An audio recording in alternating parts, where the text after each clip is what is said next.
अच्छा जी। Last session में हमने क्या किया था? सेल्स का वर्क फ्लो किया था। सेल्स का वर्क फ्लो हमने देखा था कि सेल्स किस तरह एक्चुअली इनिशिएट होती हैं, एग्जीक्यूट होती हैं, कैसे फाइनलाइज होती है सेल। तो उसमें सबसे पहला जो स्टेप था वो था एस्टिमेट का, कि कोटेशंस बनाई जाए। एस्टिमेट क्या होती है? कोटेशन सर जो बिफोर क्वांटिटी रेट मेंशन होते हैं इसके अंदर गुड्स की डिस्क्रिप्शन गुड्स या सर्विसेज आप प्रपोज करते हो कस्टमर को, वो डॉक्यूमेंट कि जिसके ऊपर आप तमाम डिटेल्स मेंशन करते हो, कितनी क्वांटिटी आपको हम दे रहे हैं, कितने की दे रहे हैं, क्या स्पेक्स क्या हैं, सब डिटेल्स वगैरह उस डॉक्यूमेंट मेंशन होती हैं, वो कोट होती है। अच्छा, अब कोटेशन से रिलेटेड क्या क्या फंक्शंस हैं क्विक बुक्स में, वो हम एक्सप्लोर करते हैं। तो सेल्स सेंटर में सबसे पहले हमें एक टैब मिलती है एस्टिमेट्स की। यहाँ पर आप एस्टिमेट्स को आप अलग से तमाम सेल्स फॉर्म से अलग हट कर भी देख सकते हैं कि इसमें क्या क्या ऑप्शंस आपके पास अवेलेबल है। आपको तमाम ट्रांजैक्शंस यहाँ पर नज़र आएंगी with different columns, date, number, customer, amount कितनी थी, स्टेट एस्टिमेट के डिफरेंट स्टेटसेस होते हैं वो आपको नज़र आएंगे। उस पर डिफरेंट आप एक्शंस परफॉर्म कर सकते हैं। एस्टिमेट को यहाँ से भी क्रिएट किया जा सकता है, और आपके पास जो प्लस बटन है, ठीक है, शॉर्टकट, वो यहाँ से भी आप क्रिएट कर सकते हैं। एस्टिमेट्स के लिए आपको स्टेटस का फ़िल्टर दिया गया है, जितने स्टेटस हैं वो यहाँ पर प्रेजेंट हो रहे हैं, फिर डेट है वो यहाँ पर आपको मिल रही है। तो सबसे पहला जो स्टेप है वो एस्टिमेट को क्रिएट करना है, ठीक है। कस्टमर ने आपको इनपुट दिया कि उसकी क्या रिक्वायरमेंट है, और आपने उस इनपुट की बेसिस पर एक डॉक्यूमेंट उसको दे रहे हैं कि हम आपको क्या क्या प्रोवाइड करेंगे, गुड्स कौन सी होंगी, सर्विसेज कौन सी होंगी। तो सबसे पहले हम एस्टिमेट क्रिएट करते हैं। तो अगेन आप यहाँ से भी क्रिएट कर सकते हैं, प्लस पर जाकर कस्टमर के सेक्शन के अंदर एस्टिमेट्स का ऑप्शन है, यहाँ से भी आप क्रिएट कर सकते हैं, और कस्टमर को ओपन करके उसकी ट्रांजैक्शन में भी जाके भी आप क्रिएट कर सकते हैं। तो अब एस्टिमेट हम बनाएंगे, और कौन बनवाएगा एस्टिमेट? हमारा क्या बेचना है आज, क्या दिल कर रहा है? सब वो देखते हैं क्या हमारे पास क्या क्या प्रोडक्ट्स क्या आप क्या बेचना चाह रहे हैं आज? क्या हम सर पहले एक प्रोडक्ट क्रिएट नहीं करनी पड़ेगी प्रोडक्ट क्रिएट कर लेते हैं जो बेचने वो हो चुका है? वो हो चुका है प्रोडक्ट नहीं क्रिएट कर लिया था हमने, सेशन हो गया ना, प्रोडक्ट्स क्रिएट हो गई हैं। अब कोटेशन बनानी है, ठीक है। फॉर्म पर आ जाते हैं। अच्छा, अब इस फॉर्म को ज़रा सा देख लें। ये एस्टिमेट बता रहा है क्या है, कौन सा फॉर्म है, एस्टिमेट है। और जिसको जो कंपनी भेज रही है, यानी कि आपकी कंपनी, उसकी डिटेल्स वगैरह यहाँ पर मेंशन्ड है। कंपनी नेम, एड्रेस, ईमेल, और लोगो अगर आपने ऐड किया हुआ है सेटिंग्स में जाकर तो यहाँ पर लोगो आपका आ रहा है। सबसे पहले आपने क्या करना है, कस्टमर सेलेक्ट करना है। तो हम कस्टमर सेलेक्ट कर लेते हैं, कूल कार्ड्स। कस्टमर सेलेक्ट हो गया। उसके बाद ईमेल यहाँ पर ऑलरेडी एंटर्ड है, वो यहाँ पर आ जाएगा। अगर आपने किसी को सीसी में ऐड करना है, बीसीसी में ऐड करना है, वो यहाँ से आप कर सकते हैं। फिर आ जाते हैं एस्टिमेट डेट, आज की डेट है, ठीक है। और उसके बाद इसकी एक्सपायरी डेट भी है। कोट की कोई ना कोई वैलिडिटी होनी चाहिए, ठीक है। वो आप सेट करेंगे, 7 दिन, 5 दिन, 2 दिन, डिपेंड्स कि आपको जो पहले पीछे से प्राइस मिल रही है उसकी वैलिडिटी क्या है। तो उसके अकॉर्डिंगली आप कुछ दिन रखकर उसके अंदर एक्सपायरी डेट ऐड करेंगे। हम सपोज कर लेते हैं कि जी हमारे पास संडे तक, मंडे तक आप इसको एक्सेप्ट करेंगे तो ठीक है, यही प्राइस होगी, यही प्रोडक्ट्स होंगी, और ये टर्म्स कंडीशंस होंगी। तो वरना उसके बाद ये एक्सपायर हो जाएगी कोड। अभी क्योंकि ये एक्सेप्ट नहीं हुई, उस स्टेज पर नहीं, अभी प्रिपेयर हो रही है, डेट भी हमने इस पर कुछ मेंशन नहीं करना। अब हम आ जाएंगे नीचे, प्रोडक्ट और सर्विस लिस्ट में आ जाएंगे। प्रोडक्ट और सर्विस लिस्ट में हम सबसे पहले जो भी आप सेल करना चाह रहे हैं, जैसे डिज़ाइन है, डिज़ाइन सर्विसेज आप देना चाह रहे हैं, कस्टम डिज़ाइन आप बना रहे हैं, वो यहाँ पर आप ऐड कर देंगे। $500 का हमने ये हम कोट दे रहे हैं। दूसरी कोट हम कर रहे हैं कि साथ हम आपको एक फाउंटेन पंप भी दे देंगे जी, $15 का। इसकी क्वांटिटी बढ़ा दें, 5 कर दें, ठीक है। प्रोडक्ट ऐड हो गया, डिस्क्रिप्शन अगर मेंशन नहीं है तो डिस्क्रिप्शन ऐड हो जाएगी, क्वांटिटी ऐड हो जाएगी, रेट आ जाएगा, अमाउंट आ गई। और अगर ये जो प्रोडक्ट्स हैं ये टैक्सेबल हैं या नहीं है उसको आप यहाँ पर सिलेक्ट कर लेंगे। फिर आप इस फॉर्म में देखें कि यहाँ पर आपको सब टोटल मिल रहा है। अगर आप इस पर कोई डिस्काउंट देना चाहें तो दोनों ऑप्शन मिलती हैं, परसेंटेज में भी और नंबर्स में, अमाउंट में भी। ठीक है, हम इनको $75 का डिस्काउंट दे देते हैं। और टैक्सेबल सब टोटल, अगर ये टैक्सेबल होता तो इसमें से टैक्सेबल की अमाउंट आ जाती। जैसे मैं इसको टैक्सेबल बना देता हूँ, अब यहाँ पर ये रेट लग गया। ठीक है, ये कर दिया हमने। अब आ जाता है टोटल एस्टिमेट, टोटल आ रहा है $500 का, ये प्राइस इंक्लूसिव ऑफ जीएसटी आ गई। नेक्स्ट आप देख रहे हैं नोट टू कस्टमर। यहाँ पर आप जितनी भी टर्म्स एंड कंडीशन है आपकी इस कोड की, वो यहाँ पर आप मेंशन करें। पेमेंट टर्म्स क्या होंगी, स्पेक्स के बारे में, वारंटी, एक्सपायरी, जो भी आप डिटेल्स ऐड करना चाहते हैं, जिस किस्म की टर्म्स एंड कंडीशन आप ऐड करना चाहते हैं वो यहाँ पर आप करेंगे। आप अपने आप को सेफ गार्ड करें, अपने प्रोडक्ट को सेफ गार्ड करने के लिए, तो यहाँ पर आप ऐड कर सकते हैं। फिर उसके बाद यहाँ पर मेमो है ऑन स्टेटमेंट। जब स्टेटमेंट्स जनरेट होती हैं तो उसके ऊपर एक 1 लाइनर मेमो होता है, वो यहाँ पर जो भी आप लिखेंगे वो स्टेटमेंट के अंदर आपको नज़र आ जाएगा। अटैचमेंट है, इस कोड से रिलेटेड अगर कोई रेलेवेंट कोई डॉक्यूमेंट है तो वो आप यहाँ पर अटैच कर सकते हैं। 20 MB आपको मिलता है। तो ये आपकी कोड हो गई मुकम्मल। अब इसको अगर आपने प्रीव्यू करना है तो प्रिंट में आप देख सकते हैं, डाउनलोड करके देख सकते हैं, किसी से अप्रूव करवाना है उनको आप दिखा सकते हैं। तो ये हो जाएगा, जैसे आप प्रिंट पर करेंगे इसको सेव कर देगा। ये आपके पास कोड नज़र आ रहा है। ठीक है, सेल टैक्स अप्लाई हो गया इसके ऊपर 8%, $40 आ गया, टोटल आ गया 540। ठीक है, अब एक्सेप्टेड डेट और एक्सेप्टेड बाय नहीं है, यहाँ पर इनिशिएट हो रहा है। और इसके बाद यहाँ पर आपको जो ऑप्शन मिल रही है, सेव की ऑप्शन मिल रही है। सेव करेंगे कोई बुक्स में सेव हो जाएगा, सेव एंड न्यू, ये सेव हो जाएगा, नया फॉर्म ओपन हो जाएगा। सेव एंड क्लोज, सेव करके इसको क्लोज कर दे। रिव्यू एंड सेंड, अगर आपने इसको रिव्यू करना है और सेंड करना है तो ये ऑप्शन है। उसके बाद कन्वर्ट टू इनवॉइस और शेयर लिंक, तो हम रिव्यू एंड सेंड कर देते हैं।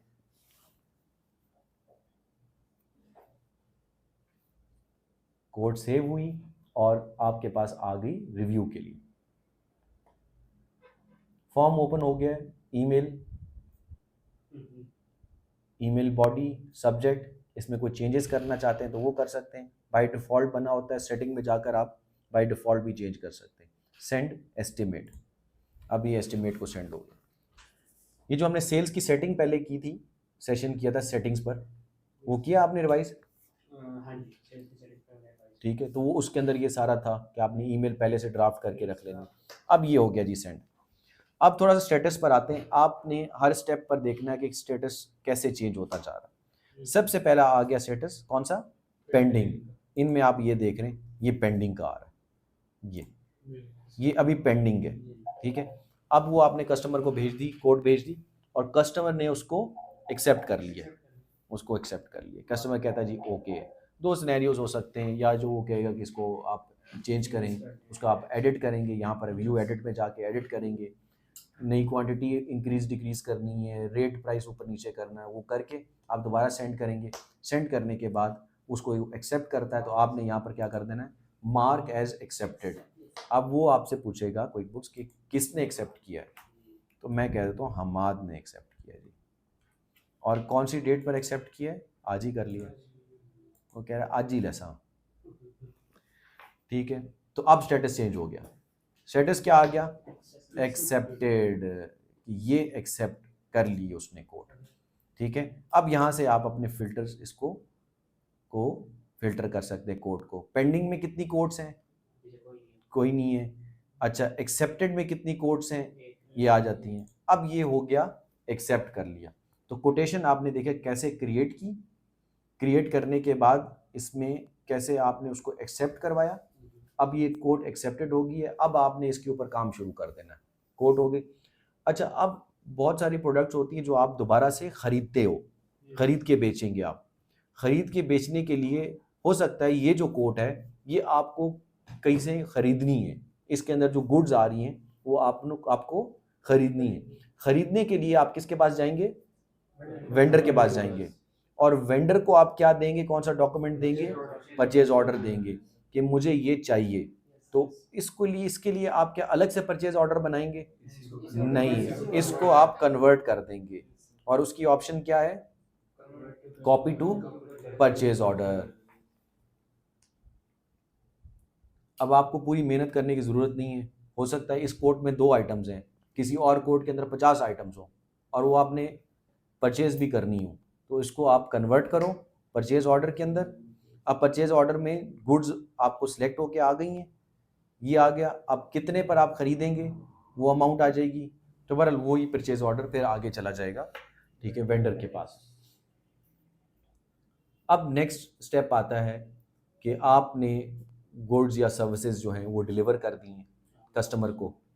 अब आप ये कोड थी ना, इसके अलावा कोई और सर्विसेज नहीं थी, आपने यही सर्विस दी है। अब इस कोड के लिए आपने जब गुड्स या सर्विसेज डिलीवर कर दी तो आपने फिर इनवॉइस भी करनी है। तो इनवॉइस को सेपरेट करने की बजाय आप क्या करेंगे? आप इसी इनवॉइस को आप कन्वर्ट कर देंगे, सॉरी एस्टिमेट को कन्वर्ट कर देंगे इनवॉइस में कन्वर्ट। तो बहुत सिंपल है, आप कोड पर जाएंगे और यहाँ पर कन्वर्ट टू इनवॉइस का ऑप्शन आपको मिलेगा, इस पर क्लिक करेंगे तो ये इनवॉइस में आपको कन्वर्ट करके दे देगा। आपको कुछ भी नहीं करना, terms and condition already mentioned है।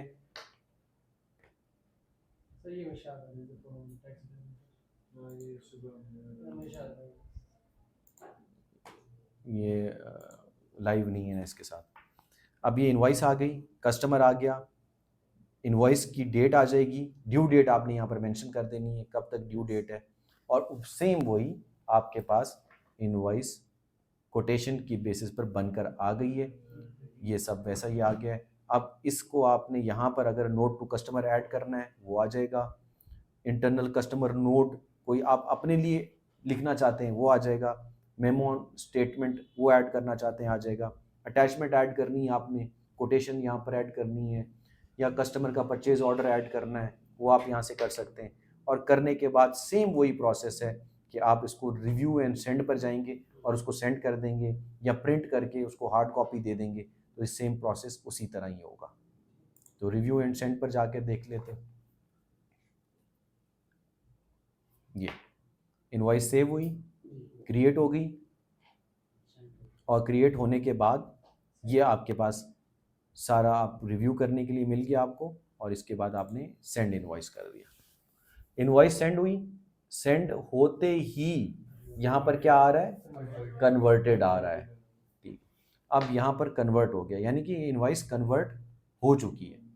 तो अब इस इनवॉइस को ज़रा आप ओपन करें, एडिट पर जाएं,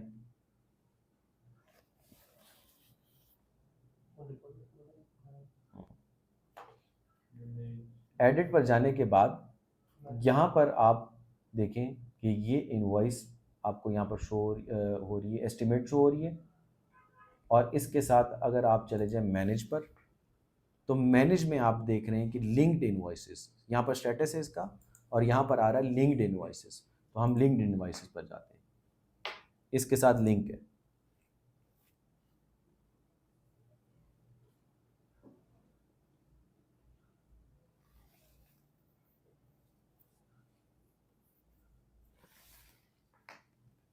लिंक इनवॉइस है, और इस इनवॉइस के अभी हम क्या करेंगे? हम पेमेंट रिसीव करेंगे।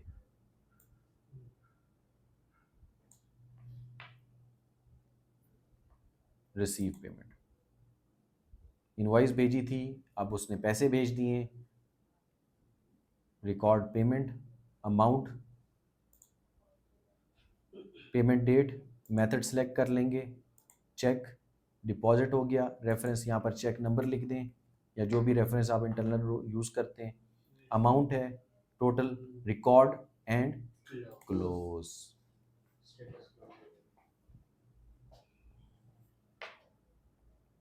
अब आपकी ट्रांजैक्शन हो गई है कंप्लीट, ठीक है। इनवॉइस के ऊपर लिखा आ गया पेड इन फुल, इसको क्लोज करते हैं। और चलते हैं वापस एस्टिमेट के सेक्शन पर।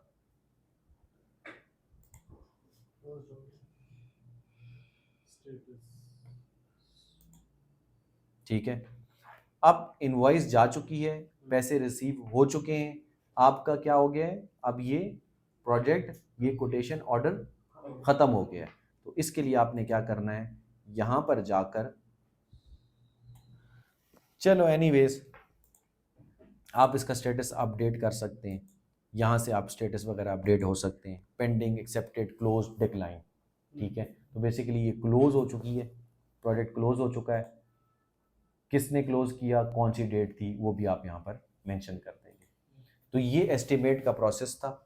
तो एस्टिमेट बनी, एस्टिमेट से आपने परचेज ऑर्डर में कन्वर्ट किया, परचेज ऑर्डर को आपने वेंडर के पास भेज दिया, फिर आपने वो गुड्स रिसीव की, आगे डिलीवर कस्टमर को कर दी, कस्टमर को डिलीवर करने के लिए आपने वही जो एस्टिमेट थी उसी को कन्वर्ट किया इनवॉइस में, इनवॉइस उनको सेंड कर दी, उसके बाद जो भी पेमेंट आपके पास आई उसको आपने यहाँ पर रिकॉर्ड कर लिया।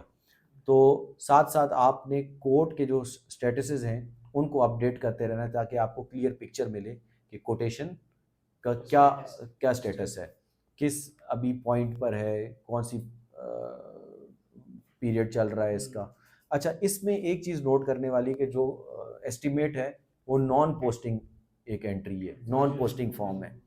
कोड क्रिएट करने से कोई फाइनेंशियल इम्पैक्ट नहीं आएगा, ना प्रॉफिट एंड लॉस में नज़र आएगी, ना आपको बैलेंस शीट में नज़र आएगी, तो कहीं पर भी कोड आपको नज़र नहीं आएगी। ये क्रिएट होगी और इसमें कोई डबल एंट्री इन्वॉल्व नहीं होती, ये जस्ट आपको एक फॉर्म क्रिएट करके देता है और सेल्स के मॉड्यूल के अंदर आपको इन्फॉर्मेशन ये मिल जाएगी, बट आप किसी भी फाइनेंशियल रिपोर्ट में ये नहीं देख सकते। हाँ, इनके एस्टिमेट्स की जो अपनी रिपोर्ट्स हैं उनमें देख सकते हैं कि कितनी रिपोर्ट्स आपके एस्टिमेट्स हैं अवेलेबल हैं, वो डिपेंड करता है आपका सब्सक्रिप्शन लेवल कौन सा है। ठीक हो गया। तो अब इसके बाद फिर हम नेक्स्ट सेशन में जो करते हैं वो हम इनवॉइस का करते हैं कि इनवॉइस कैसे क्रिएट करनी है, स्टैंड अलोन इनवॉइस। ये तो था कि लिंक है, कोड से लिंक्ड है। अगर स्टैंड अलोन अलग इनवॉइस जनरेट करनी है तो वो कैसे होगी, और अगर सेल रिसीट जनरेट करनी है तो वो कैसे करेंगे। चलो एक मिनट सवाल करने, तो सवाल करो, निकालो डबल।